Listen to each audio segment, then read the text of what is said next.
Kagak tahu apa artinya. Iya.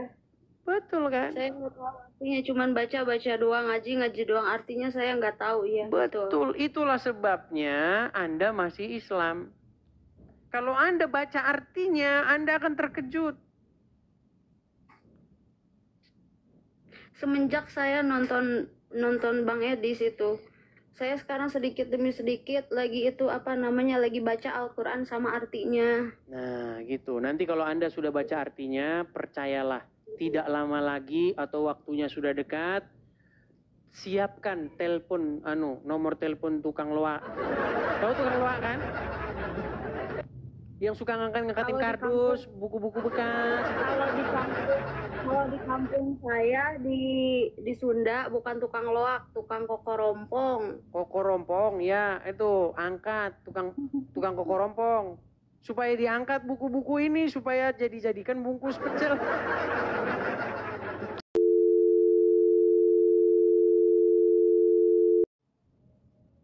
Lona, gimana ya?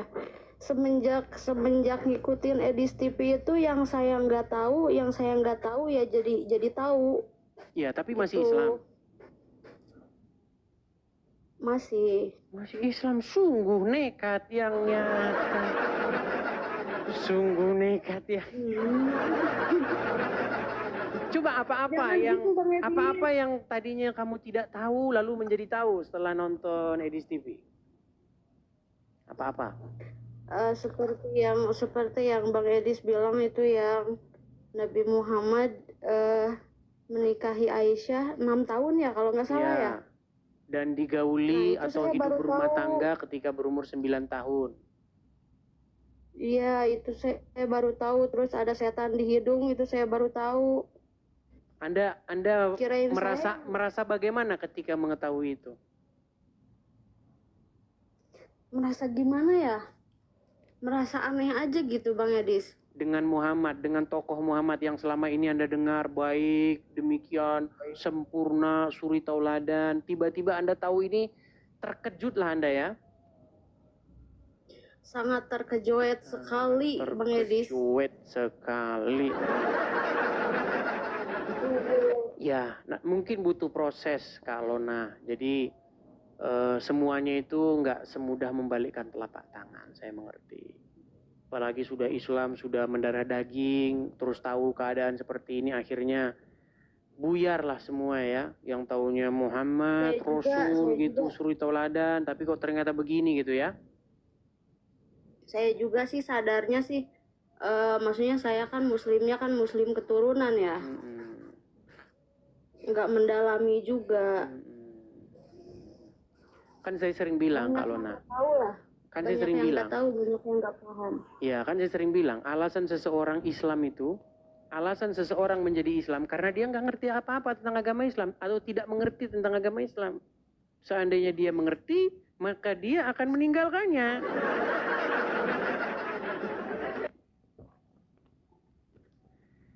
Gitu.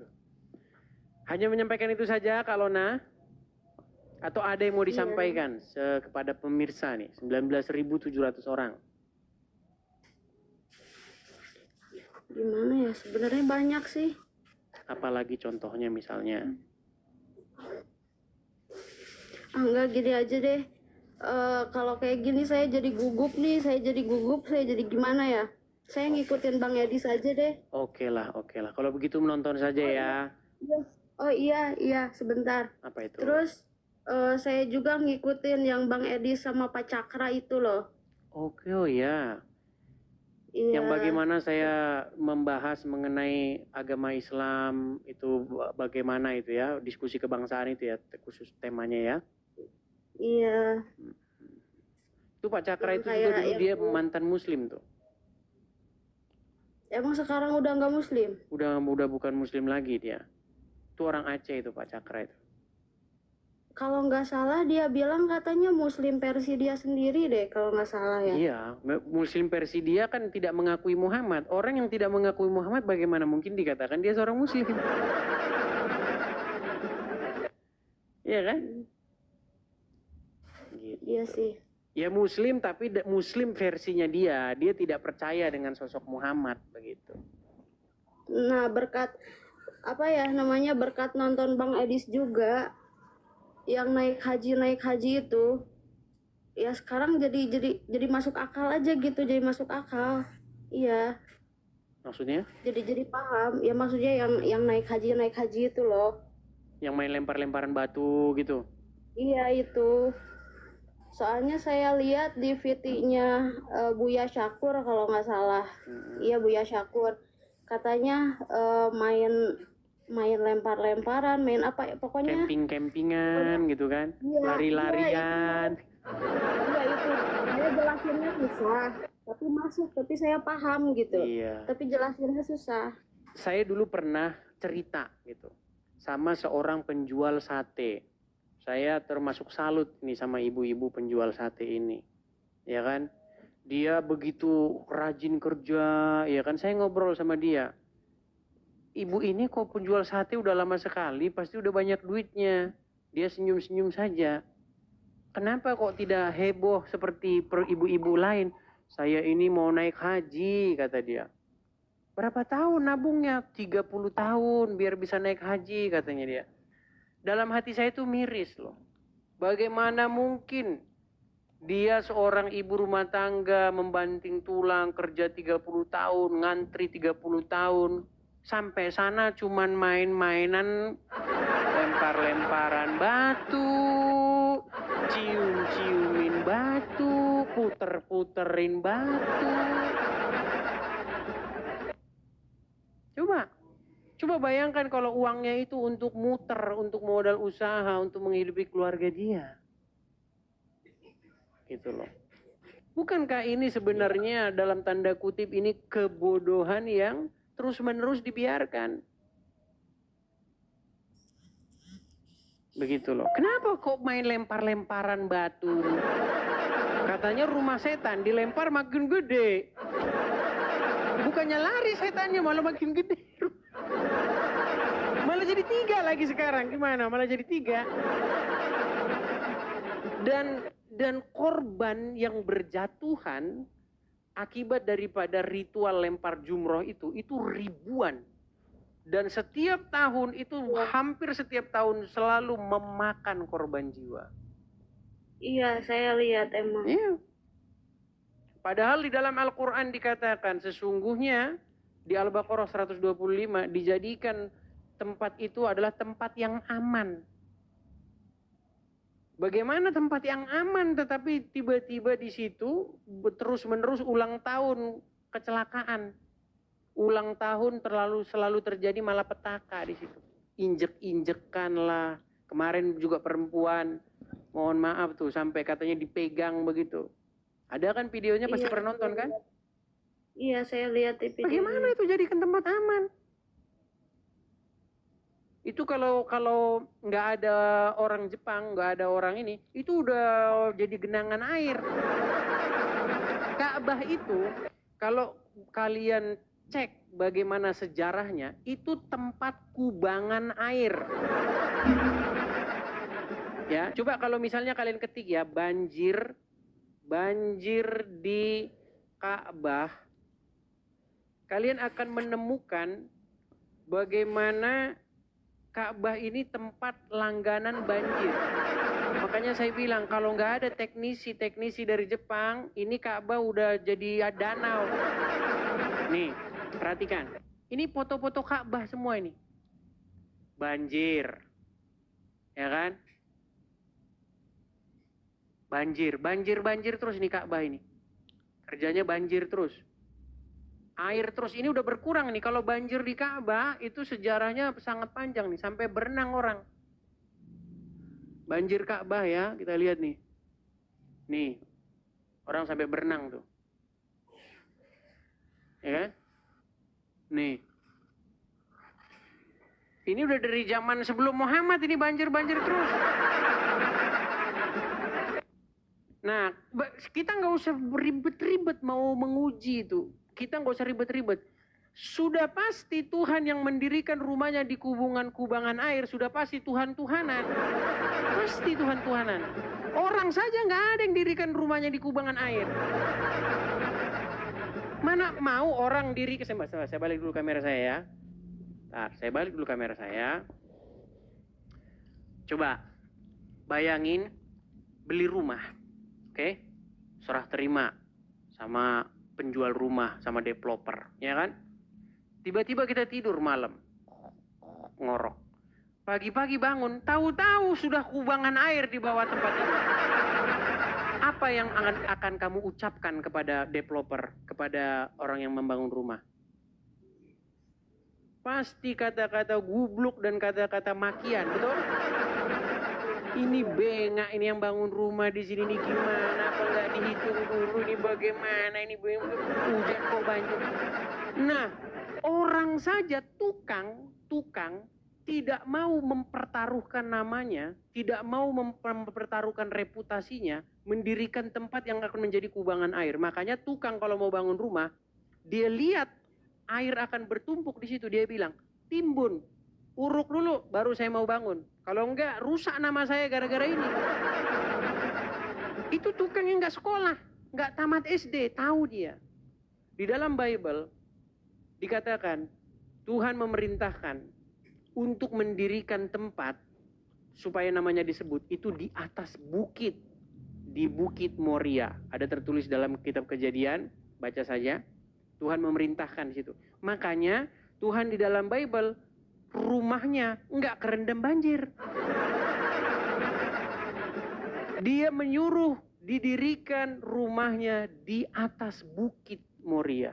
Tetapi Tuhan di dalam Quran yang katanya Tuhan negeri Mekah, yang mengklaim Tuhan yang sama di dalam Taurat, menyuruh mendirikan rumahnya di tempat seperti itu. Bagaimana kita percaya itu Tuhan beneran? Tiada lain dan tiada bukan, itu adalah Tuhan-Tuhanan. Begitu. Coba bagaimana Tuhan menyuruh rumahnya jadi kubangan air begitu? Bagi orang-orang yang sudah pernah ke Mekah, naik haji ke sana, kalau hujan, tanya sendiri mereka. Angin, ribut, petir, menakutkan tempat itu. Kalau nggak percaya tanya aja, dulu kren juga jatuh di situ. Pernah lihat tahun 2014-2015 kren jatuh? Iya. Ya. Iya, saya tahu yang menimpa orang itu ya. Iya, banyak orang Indonesia di situ. Itu pokoknya kalau udah musim-musim penghujan, badai, itu tempat yang sangat seram. Bagaimana itu dikatakan tempat yang aman? Menurut surat Al-Baqarah ayat 125. Begitu. Itu makanya di bawah itu drainase semua itu. Dibangun oleh orang-orang tapir. Yang katanya seburuk-buruknya makhluk. Yeah. Kan ada ayat Al-Quran. Enggak, kata siapa? Oh, tidak percaya. Baik, kita tunjukkan ya. Enggak. Maksudnya begini, yang kata Bang Edis barusan seburuk-buruknya makhluk, enggak. Saya enggak setuju. Saya balikan kamera saya karena saya tahu Kak Lona menjadi orang muslimah itu karena nggak ngerti ajaran agama Islam. Nih, di dalam Quran surat Al-Anfal ayat 55. Sesungguhnya binatang, perhatikan, binatang dalam tanda kurung makhluk yang paling buruk di sisi Allah ialah orang-orang tapir. Karena mereka itu tidak beriman. Ini Al-Quran yang bilang. Jadi orang yang tidak beriman itu seburuk-buruknya hewan. Seburuk-buruknya makhluk. Makanya saya bilang kalau Kalona sungguh-sungguh mendalami Al-Quran, maka percayalah esok paginya Anda akan panggil tukang loak untuk membungkus Al-Quran Anda dan dibawa oleh mereka. Tidak percaya. Ini seburuk-buruknya. Bayangkan yang dikatakan seburuk-buruknya makhluk, tapir yang tidak beriman, orang Wahyudi, orang Nasrani, orang apapun. Ternyata mereka bikin pesawat terbang. Dan orang muslim tidak malu naik ke situ, naik haji. Masuk ke pesawat buatan tapir. yang dikatakan seburu-burunya makhluk. Bagaimana? Bayangin kalau nggak ada toa buatan tapir, apa tidak pecah itu pita suara kalau ajan?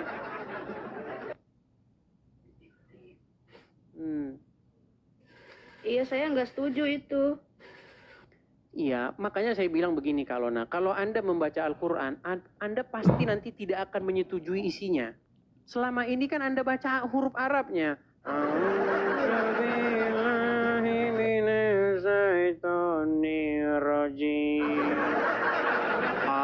Amin. Kagak tahu apa artinya. Iya.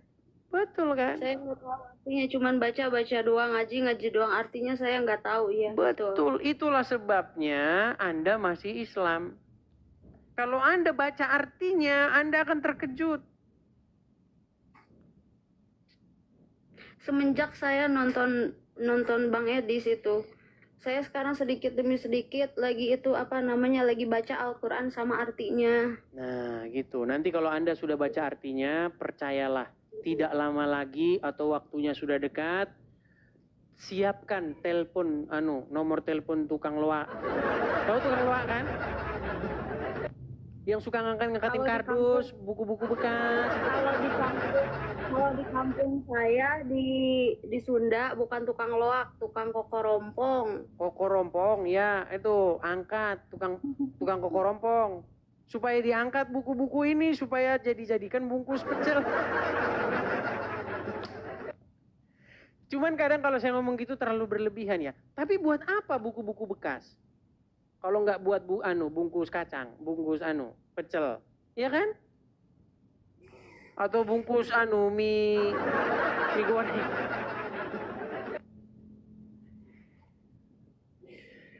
Tapi begitu. Memang terkesan omongan saya ini terkesan seperti meledek, terkesan seperti mengejek, tapi bener gitu loh. Bayangkan ketika Anda tahu membaca sebuah buku, ternyata buku itu berisi hal-hal yang nggak beres. Apakah masih Anda simpan di rumah? Tentu tidak kan? Iya. Takutnya kenapa? Takutnya dibaca anak. Betul nggak? Betul. Nah, supaya tidak dibaca anak, maka disingkirkan. Kalau disingkirkan, panggil tukang loak gimana? Betul? Betul. Iya. Pokoknya jangan sampai menimpa kepada orang-orang yang ada di rumah Anda. Pernah dengar istilah kasusnya Zakia? Lu kurang tahu, saya belum pernah dengar. Yang mana ya? Zakia Meta. Nggak tahu saya. Bentar ya, saya kasih tunjuk ya nih.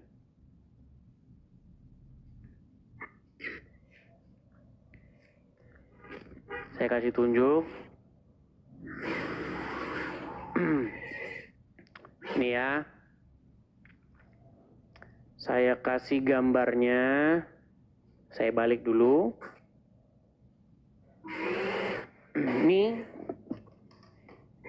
Ini namanya Zakia nih. Zakiah Aini namanya. Nah, ini pelaku penyerangan di Mabes Polri. Nih. Tahu nggak apa isi surat wasiatnya? Kurang tahu saya. Baik, kita bacakan ya surat wasiat ya.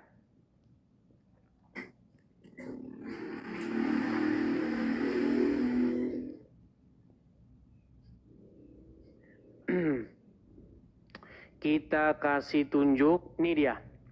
Ini isi surat wasiat dari Zakiah Aini. Nih. Kalau kita perbesar, lihat nih. Nih isinya. Assalamualaikum warahmatullahi wasiat kepada orang yang saya cintai karena Allah. Lihat nih. Ya. Wahai mamaku, maafin Zakiah yang belum pernah membalas pemberian keluarga mama dan seterusnya nih.